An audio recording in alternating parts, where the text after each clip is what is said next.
Hey, welcome back to the channel. My name is Eric, and if you're new to the channel, welcome to the channel. I mean, our topics change quite a bit, and I try to have it so that some is business, some is, real life events, what's going on in people's lives, and so forth. So I thought today we would talk about when it's a good idea to compromise. And why compromise, right? So stay tuned.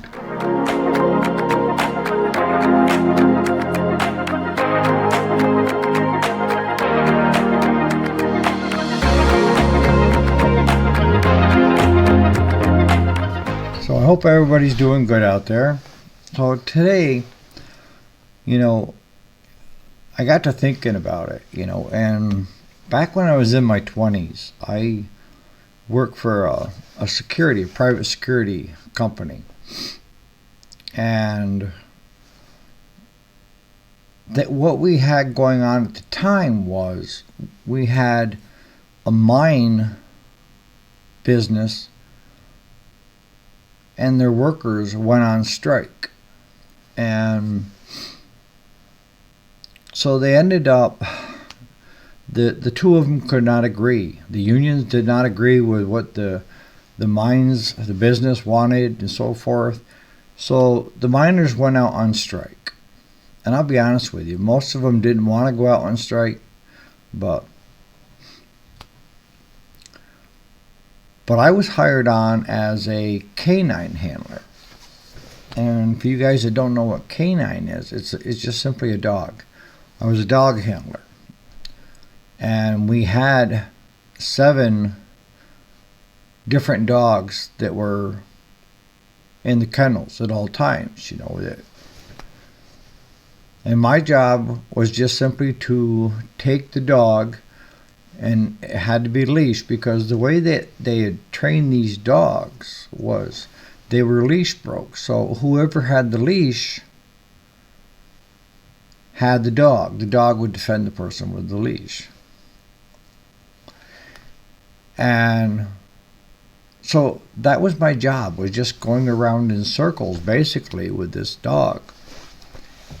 And partway through the shift, I would end up at what they called the guard shack. And the guard shack set up next to the road, the main gate. And right across the road was a oversized camper that they called the strike shack, where the striking union members were taking turns picketing and trying to get local support for their cause.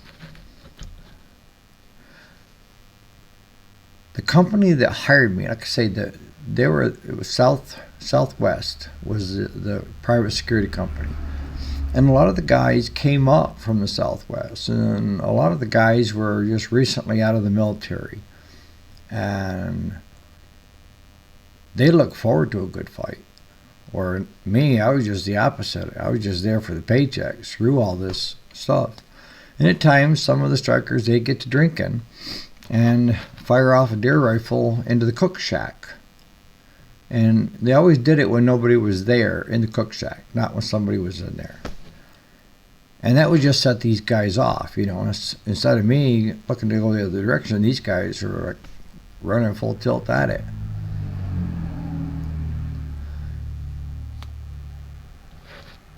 But as time progressed, some of the miners recognized me that I was working there, and we started having what you would call active threats against the family. And at one point, somebody came by and put roofing nails all along the top of the driveway, so when I pulled out, it punctured 3 of the 4 tires on my vehicle, so I couldn't go to work. I mean, these men loved their jobs. I mean, they were good men.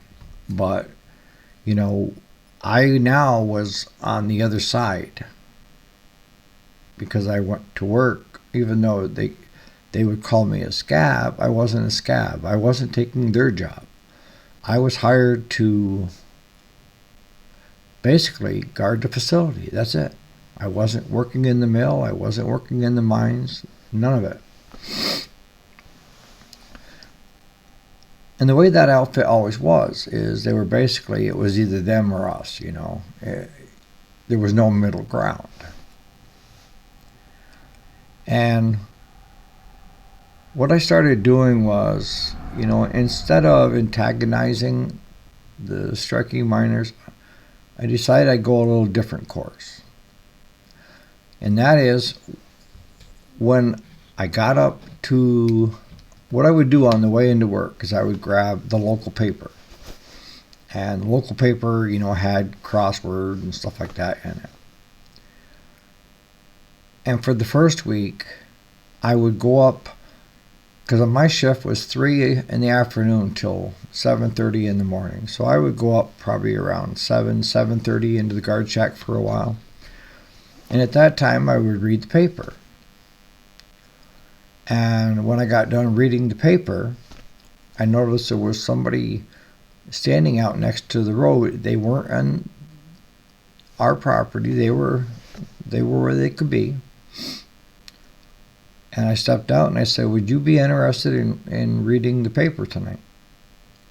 And he says, "Really, do you have it?" And I said, "Yeah." And I said, "I'd be happy to pass it through the gate here. I can't open the gate, but I can pass it through the gate. So that you're more than welcome to catch up on what's going on around us as well." And he's like, "Thanks, man."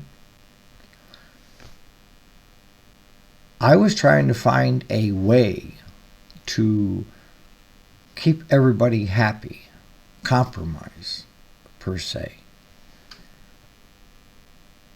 And that went on for the first couple nights that I started doing that. And my supervisor knew what I was doing, because he's like, "What are you doing?" So I told him, I said, "I'm just giving them the paper." He said, "Well, technically that's against the rules." I said, "No, I'm not giving them anything that belongs to the mines. I'm giving them something that I bought for them to have." And one of the guys towards the end of that week said, "You got everybody fighting over the crosswords." Okay. So the next night I come in, I had the paper, but this time I went into the office, you know, for security, and I took the crosswords and I set it down on the copy machine and I made 10 copies. So that night, when I got ready to done reading the paper, you know, I motioned to the guy, or I hollered, and he'd come over, and I slipped in the paper, but this time he had 10 copies of the crossword.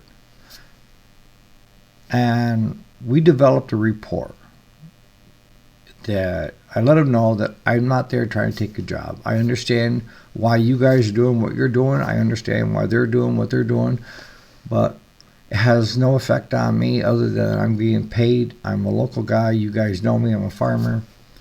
But I said the biggest thing is I want to stop is these threats and this bullshit, you know, with the nails in the end of my driveway. And it got around. And pretty quick, other guards were doing the same thing.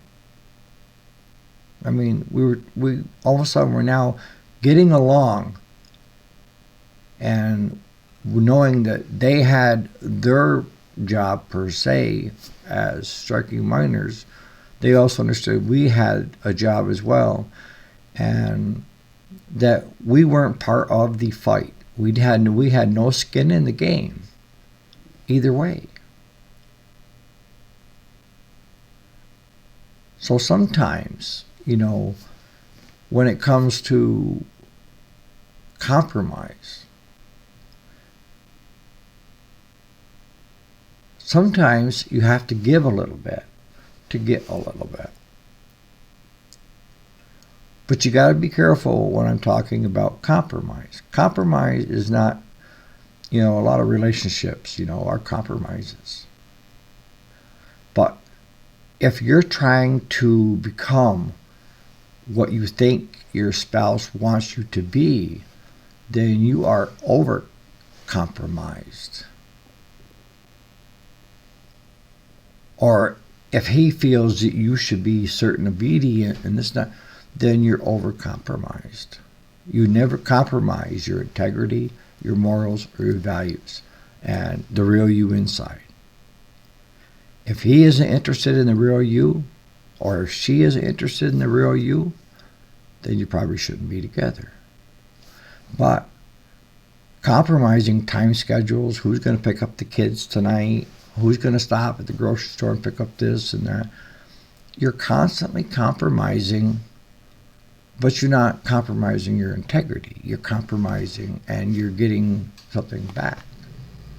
And that's what life is all about, is knowing when to compromise and why and when not to. And that comes to business. If you're in business and somebody wants you to do something that is illegal or against your moral, ethical values and stuff, don't. That is not a good compromise.